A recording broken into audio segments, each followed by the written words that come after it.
नमस्कार, मैं कमलेश कबीर आपका एक बार फिर स्वागत करता हूं इस नए एपिसोड में। आज के इस एपिसोड में हम बात करेंगे दर्द भी तुम और दवा भी तुम। तो इस वक्त दर्द क्या है?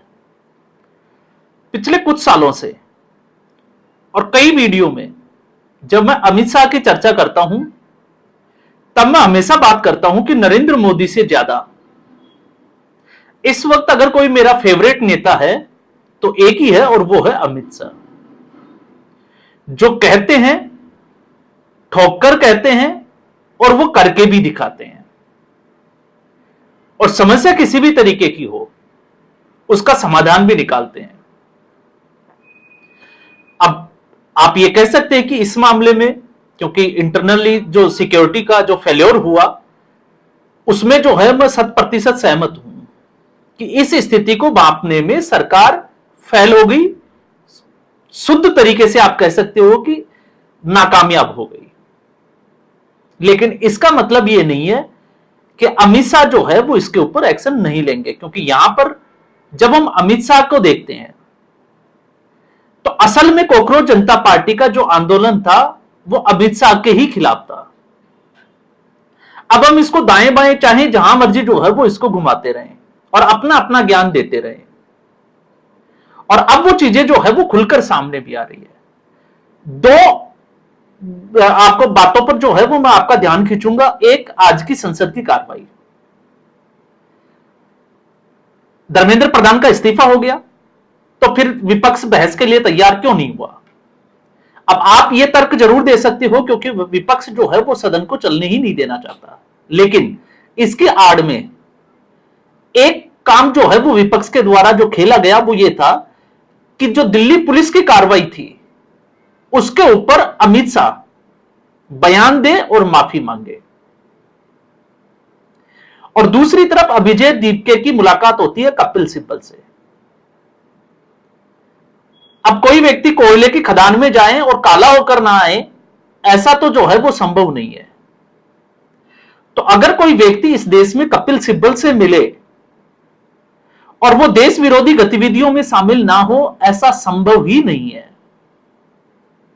क्योंकि कपिल सिब्बल के पास या तो जाते हैं आतंकवादियों के रहनुमा, या फिर कोई देश हित में कोई कानून पारित होता है उस पर रोक कैसे लगानी है।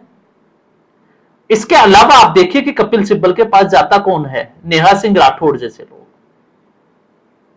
और अब अभिजीत दीपके। तो जब कॉकरोच जनता पार्टी की मांगे पूरी हो गई थी तो फिर अब कॉकरोच जनता पार्टी को कपिल सिब्बल से क्या लेना देना? तो अब एक तरफ जो है वो संसद में गतिरोध बना हुआ है, और दूसरी तरफ कॉकरोच जनता पार्टी ने अब एक और धमकी दी है कि अब जो है वो दोबारा आंदोलन करेंगे। अब सवाल यह है कि दर्द क्यों है? और दर्द है अमित शाह। नरेंद्र मोदी से ज्यादा इस वक्त जितने भी जो आंदोलनजीवी है उनके दिमाग में एक ही कीड़ा है, और वो कीड़ा है अमित शाह, कि किसी भी तरीके से अमित शाह को गिराया जाए। और अमित शाह इस वक्त जो है वो सरदार पटेल के गेटअप में है, और मैं हमेशा कहता हूं कि जब अमित शाह गृह मंत्री का पद छोड़ देंगे और उसके बाद में इतिहास में जब बात की जाएगी तो सरदार पटेल के बाद में अगर किसी दूसरे गृह मंत्री का नाम होगा तो वो अमित शाह का होगा। और क्यों होगा? इसलिए होगा, आप सोचकर देखिए कि राम मंदिर के मुद्दे पे, एक ऐसा सेंसिटिव मुद्दा जिसको सुप्रीम कोर्ट फैसला देने से डरता हो, और सुप्रीम कोर्ट ने फैसला दिया हो और इस देश में एक पत्ता तक जो है वो नहीं हिलता है, तो कभी आपने इससे पहले ऐसे सुना? दूसरा, जब धारा 370 को हटाने की बात थी तो मैंने इससे पहले ही वीडियो में बात की थी कि जब धारा 370 लगाई गई तब कितने मुसलमान थे संसद में? 4-5 मुसलमान सांसद होंगे, 30-40 होंगे, और 1 मिनट लगा कि इस देश को जो है वो धारा 370 दे दी गई। लेकिन इसके बाद 60 साल लगे हैं कम से कम उसको हटाने के लिए, और पूरे तरीके से मेजोरिटी के लिए। और वो भी आप ये कह सकते हो कि मेजोरिटी नहीं थी, लेकिन अमित शाह ने किस तरीके से गेम खेला था आप याद करिए उसी दिन को, 5 अगस्त को, क्या खेल खेला गया था। तो 5 अगस्त को लोकसभा की बजाय राज्यसभा में उसको बिल को पेश किया गया था। तो हमेशा जो संसदीय कमेटी होती है, जो बिल लाया जाता है वो पहले संसदीय कमेटी के पास जाता है, लोकसभा में जाता है, और लोकसभा में बहस के बाद पास होकर जो है वो राज्यसभा में जाता है। लेकिन कभी हमने सोचा कि वो राज्यसभा में क्यों लाया गया था। तो राज्यसभा में एनडीए के पास पूर्ण बहुमत नहीं था। अब ऐसी स्थिति में सरकार राज्यसभा में लेकर आई, तो क्यों लेकर आई, तो उसके पीछे का खेल अगर आप समझोगे तो पहले पीडीपी एनसीपी के साथ नहीं चली जाए, इसलिए पीडीपी के साथ भारतीय जनता पार्टी ने सरकार बनाई, उस सरकार को चलने दिया। उस स्थिति में लेकर आए सरकार के कार्यकाल को कि उसके बाद भी अगर स्थिति बनती है तो राष्ट्रपति शासन या फिर जो है वो चुनावों के लिए जाता हो। तो पीडीपी से समर्थन वापस लेना और फिर राष्ट्रपति शासन लागू कर देना। और फिर आपने देखा होगा कि किस तरीके से आखिरी के 10 से 15 दिन जब राष्ट्रपति शासन खत्म होने वाला था, तब एनसीपी और पीडीपी की बातचीत चल रही थी, लेकिन राज्यपाल जो गवर्नर थे वहां के सत्यपाल मलिक, उनके ऑफिस के जो है वो फैक्स खराब हो गए थे, क्योंकि कश्मीर से, या आप कहोगे कि जहां से वो थे वहां से राज्यपाल जो गवर्नर हाउस था वहां पहुंचने में लगभग 5 से 6 घंटे चाहिए थे, और इतना समय उनके पास था नहीं। तो अगर वो फैक्स कर देते तो मामला उल्टा हो जाता। तो उस आड़ में जो खेल खेला गया, और एक खेल और खेला गया था, विपक्ष के सांसदों को पानी के ऊपर जो है वो रिसर्च करने के लिए एक देश में भेजा गया, और इस तरीके से भेजा गया कि उस दिन आने की फ्लाइट ही ना हो, और फिर उसके बाद में राज्यसभा में वो बिल पेश किया गया। तो आप समझ सकते हो अमित शाह की जो रणनीति है वो किस तरीके की रणनीति है। और फिर उसके बाद थोड़ा सा आगे बढ़ते हैं। तो आगे की स्थिति में सबसे बड़ी बात, जिस तरीके से किसी आतंकवादी को पकड़ने के बाद में जम्मू कश्मीर में पत्थरबाजियां होती थी, उस आतंकवादी को छुड़ाने के लिए सेना के ऊपर, और अमित शाह के अल्टीमेटम के बाद जीरो टॉलरेंस के बाद में आज तक जो है वो एक भी घटना पत्थरबाजी की नहीं हुई।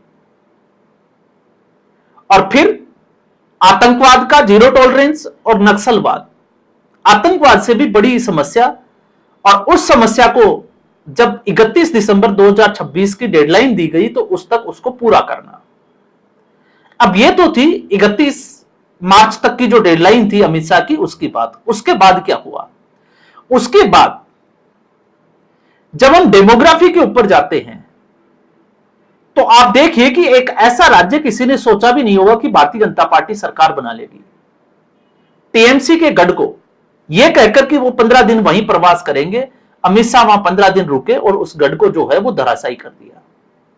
और उसके बाद बीएसएफ को जमीन देना, और बीएसएफ के जमीन देने के बाद में फेंसिंग का काम स्टार्ट हो जाना।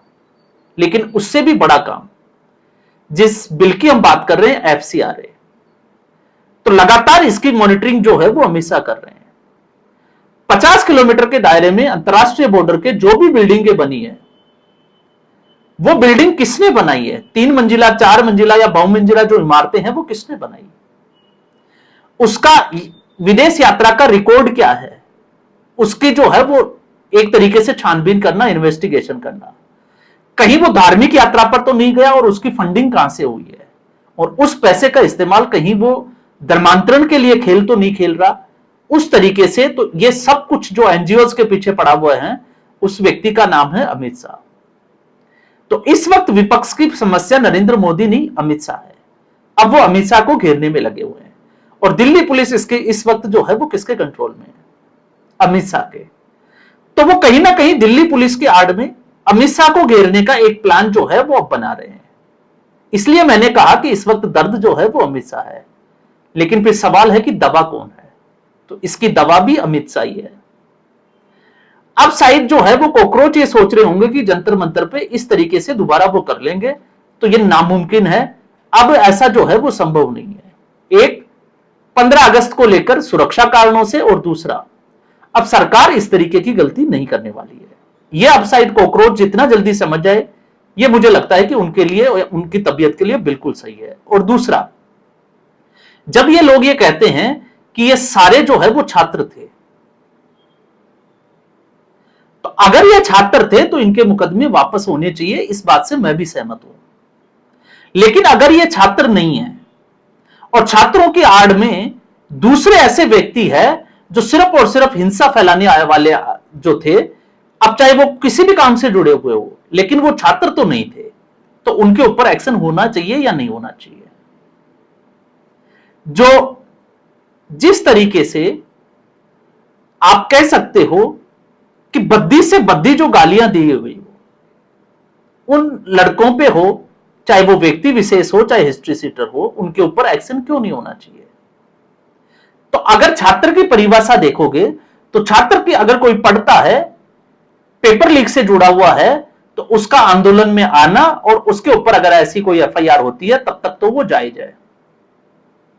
लेकिन इसके अलावा जिसने भी जो हरकत की और कैमरे में कैद हो गए, तो उसके मुकदमे वापस क्यों होने चाहिए, यह अब जो है वो कॉकरोच जनता पार्टी से सवाल होना चाहिए। क्योंकि इसमें कई सारे जो है वो गुंडे मवाली जो है वो देखे गए, जिनके ऊपर 50 से भी ज्यादा जो है वो केस चल रहे हो, तो आखिर उनके मुकदमे वापस क्यों होने चाहिए। तो इसलिए संसद का गतिरोध बना हुआ है और एफसीआरए इसकी दवा है, और बहुत जल्द जो है वो सरकार ये दवा पिलाने वाली है। और आप याद करिए, सोनम वांगचुक जब इस अनशन पर बैठा था, मेरे ख्याल से 11 और 12 जुलाई की तारीख, उस वक्त मैंने जो है वो वीडियो, तब ये जो है वो आंदोलन इतना ऊपर नहीं उठा था, उस वक्त मैंने 2 या 3 वीडियो सिर्फ और सिर्फ जो है वो एफसीआरए बिल के ऊपर बनाए थे कि असली मुद्दा जो है वो एफसीआरए है, असली मुद्दा शिक्षा है ही नहीं, और ना इससे जो है वो समाधान होने वाला है, क्योंकि भ्रष्टाचार और भ्रष्टाचार के पीछे की कहानी। तो अगर शिक्षा के तंत्र में, एजुकेशन सिस्टम में सुधार करना है, तो सबसे पहले इस देश से आरक्षण को खत्म करना पड़ेगा, शिक्षा से मेरिट के आधार पर जो है वो चीजें तय करनी पड़ेगी। क्योंकि 30%, 35% और 40% से कोई एक स्टूडेंट अगर वो जो है वो एंट्रेंस पास करके यहां तक पहुंचता है, तो वो हुड़दंगी मचाएगा, वो 90% वाले छात्र से कभी मुकाबला कर ही नहीं सकता। तो आप इसकी उम्मीद कर ही नहीं सकते।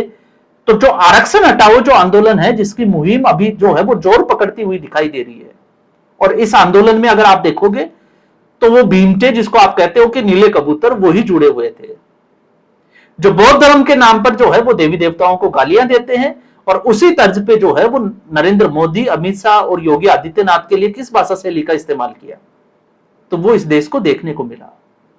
तो अब सवाल यह भी उठता है, क्या पुलिस और फौज जो है वो सिर्फ और सिर्फ पत्थर खाने के लिए जो है वो भर्ती होते हैं? क्या उनके कहीं परिवार नहीं होते, उनके बच्चे नहीं होते? क्या आपको ही जो है वो ये सहूलियत दी गई है कि आप जो है वो पत्थर मारो, जो मर्जी करो आंदोलन की आड़ में? आपने सिर्फ जो है वो अपनी राजनीतिक रोटियां सेकनी है, और इस वक्त विपक्ष जो है वो इसी हरकत से बाज नहीं आ रहा है। अब सरकार, और जब बात अमित शाह की आती है, तो आप देखिएगा अब इसका परिणाम जो है वो जरूर, जिस तरीके से देश उम्मीद कर रहा है, मुझे लगता है कि उसी तरीके से अब मिलने वाला है। तो इस एपिसोड में बस इतना ही। उम्मीद करूंगा वीडियो एपिसोड आपको पसंद आया होगा। वीडियो को लाइक करें, शेयर करें, चैनल जरूर सब्सक्राइब करें। धन्यवाद।